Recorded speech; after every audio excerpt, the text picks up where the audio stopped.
Ah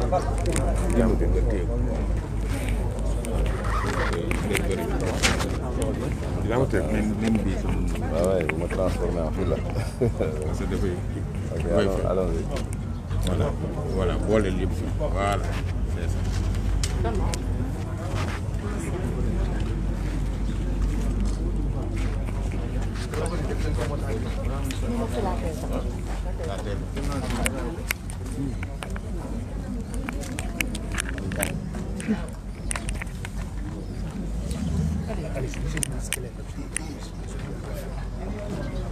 Je vous remercie.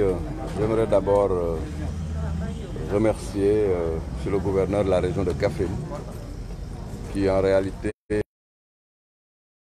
l'objectif de suivi de ce chantier extrêmement important.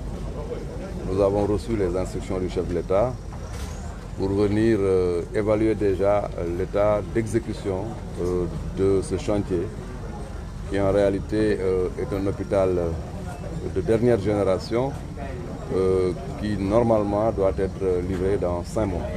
Donc au mois de décembre, fin décembre, début janvier, le chef de l'État devrait effectivement inaugurer cet hôpital pour la région de Kaffrine.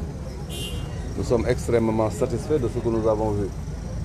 Nous avons effectivement donc noté que l'ensemble des travaux se passe normalement avec un gros œuvre qui a une exécution de plus de 95%, ce qui est extrêmement important. L'essentiel des équipements est déjà sur place.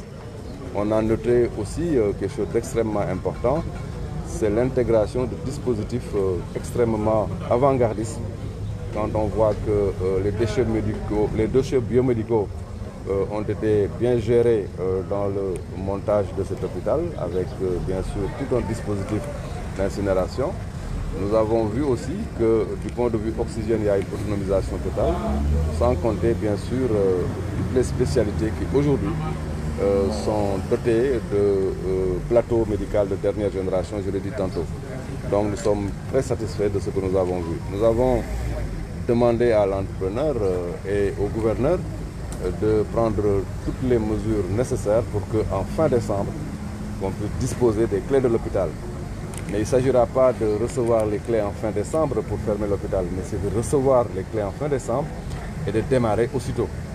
C'est pourquoi le gouverneur va donc organiser un CRD pour travailler sur la préfiguration, pour que toutes les dispositions soient prises, pour que dès qu'on reçoit les clés au mois de janvier, qu'on puisse démarrer.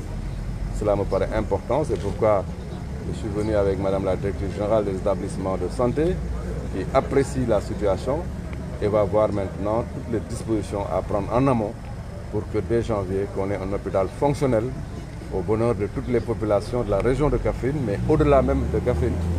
Parce que cet hôpital devra jouer un rôle, j'allais dire, sur un rayon très très important. Autre aspect essentiel, et sur ça que j'aimerais féliciter le médecin-chef de région. Tout à l'heure, nous irons au niveau du centre de traitement des épidémies, qui est dans l'hôpital actuel de Kaffrine. Nous irons aussi visiter la région médicale, qui est une région médicale de dernière génération aussi, si j'ose m'exprimer ainsi, parce que configurés selon des schémas très très modernes, et la région médicale aussi, en décembre, en même temps que l'hôpital, demanderont au chef de l'État de bien vouloir inaugurer ces ouvrages de santé, ce dispositif qui améliore notablement les conditions donc, de prise en charge sanitaire des populations de la région.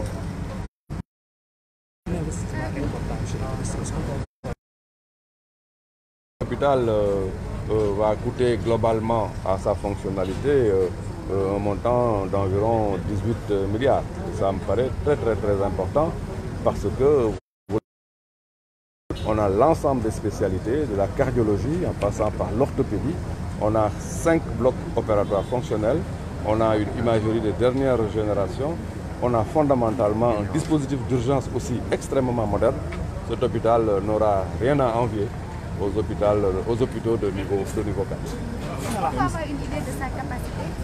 Oui, c'est un hôpital qui a une capacité litière de 150 lits. 150 lits répartis sur plusieurs spécialités.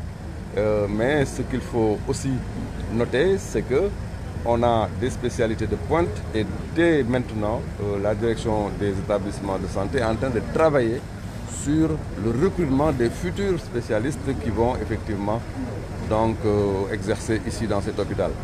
Ça veut dire qu'au moment où les techniciens sont en train de finaliser le chantier, nous sommes en train aussi de travailler sur le schéma ressources humaines, sur le schéma financier, sur le schéma de management et sur les autres schémas qui nous permettront de démarrer dès le mois de janvier. Et j'ai demandé à M. le gouverneur de prendre en charge ce suivi qui est important parce qu'il a fait un travail remarquable sur le suivi technique. Maintenant, dès la semaine prochaine, il va engager le suivi pour le démarrage de l'hôpital. Mais oui, c'est mais que deviendra l'ancien hôpital? Que deviendra l'ancien hôpital? L'ancien hôpital restera dans le système de santé parce qu'il s'agit d'un système global qui, bien sûr, fonctionne sur une pyramide sanitaire depuis l'hôpital jusqu'au poste de santé. Je crois que cet hôpital-là sera un élément important du dispositif de santé dans le cadre d'une pyramide cohérente. Donc, en tout, on peut dire que tu es satisfait de l'état d'avancement de ce chantier? Oui, nous sommes très satisfaits de l'état d'avancement de ce chantier, je l'ai dit tantôt, et nous savons que le rendez-vous de décembre sera un rendez-vous respecté. L'entreprise nous l'a d'ailleurs rassuré.